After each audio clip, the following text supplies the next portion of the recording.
Hi, welcome to HardReset.Info channel, dear viewers. In front of me Epson XP 600 series, and now I'm gonna show you how to insert just normal A4 paper on this device. So to do it, firstly we need to open the second tray, because only in the second tray we can insert A4 paper. So to open it, you just need to open this cover.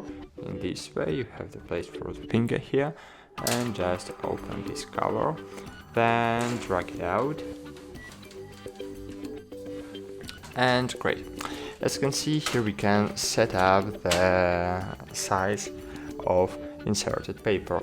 So to do it, you have here marks, for example A5, B5, LTR or A4. I will insert A4 paper, so I just need to move this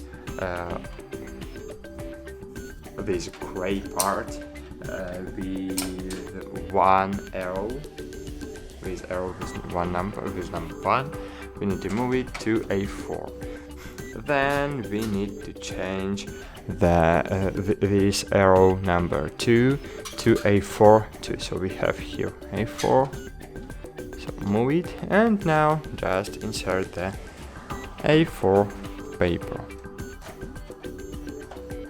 As you can see, we can't do it now, so we need to make it wider, and then now change it to A4 line.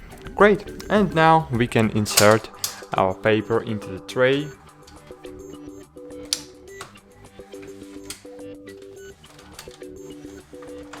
So insert it, click confirm, and now we need to open output tray. To do it, open the screen, then here you will find the output tray. So take it out.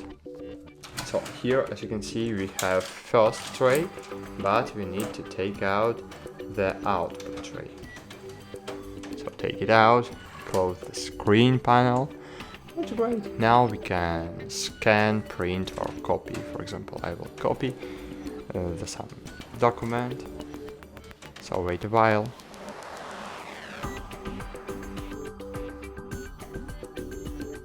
That's it. Thanks for watching. Like this video, subscribe to our channel, and bye.